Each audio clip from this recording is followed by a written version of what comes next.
এটা 4 বছর ধরে বেচতেছি। এর আগে আমি কসমেটিকের ব্যবসা করতাম, দোকান। এখন তো সিজন, এই শীতের সময় একটু দাম বাড়ে যায়। গোলা এরকম গোলা একটা মনে করেন 150 টাকা 200 টাকা খাইতে হয় শীতের সময়। এখন আমরা এই গোলাটা বেচতেছি 30 টাকা 40 টাকা। চাহিদা ভালো, খাইলে বুঝতো, খাইলে মনে করেন যে ওইটা বোঝা যায় তো স্বাদটা এরকম। টাকা তো কোনো বিষয় না, এটা খাইলে স্বাদ ভালো লাগে। মেয়েরা ছেলেরা দুইটাই পছন্দ করে। সকাল 9টা 10টার দিকে আসি, চলে যায় 2টার দিকে। 1টা 2টা 3টা সারা রাত লোকজন থাকে। এখন লোকজন কম, 2-3 হাজার। লোকজন যখন বেশি হয় তখন 5-6 হাজার 8 হাজার এরকম। এটা হচ্ছে আপনার একটা, এই যে কাসুন্দি দিতে হয়, এরপরে আপনার এই যে বিপ্লবন দেওয়ার পরে আপনার ঝাল দিই, একটু মানে একটু চিনি লাদ দিই আর কি। একজনা খাইলে মনে করেন আরো 5টা লোক নিয়ে আসে, ফ্যামিলি সহ একটা খাইলে সবাই খায়। ওইটাই আর কি, স্বাদটা কিন্তু ভালো হবে, আপনার টেস্টই ভালো হবে।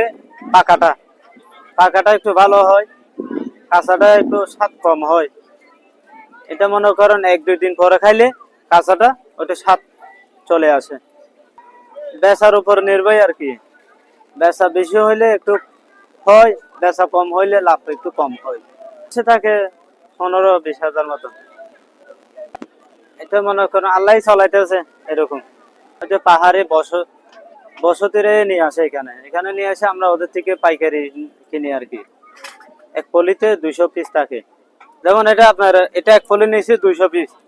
এটার মধ্যে কাঁচা আছে, পাকনা আছে।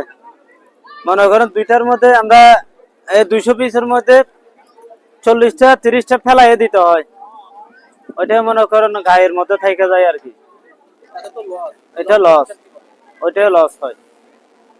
এটা মনে করেন আর দুইটা মনে করেন যে এটা আমার 25 টাকা কিনা, এটা যদি আমি 40 টাকা বেশি 15 টাকা। আর যেটা মনে করেন 5টা লস হবে, ওইটাতে এটা মানে হয়ে যায় আর কি।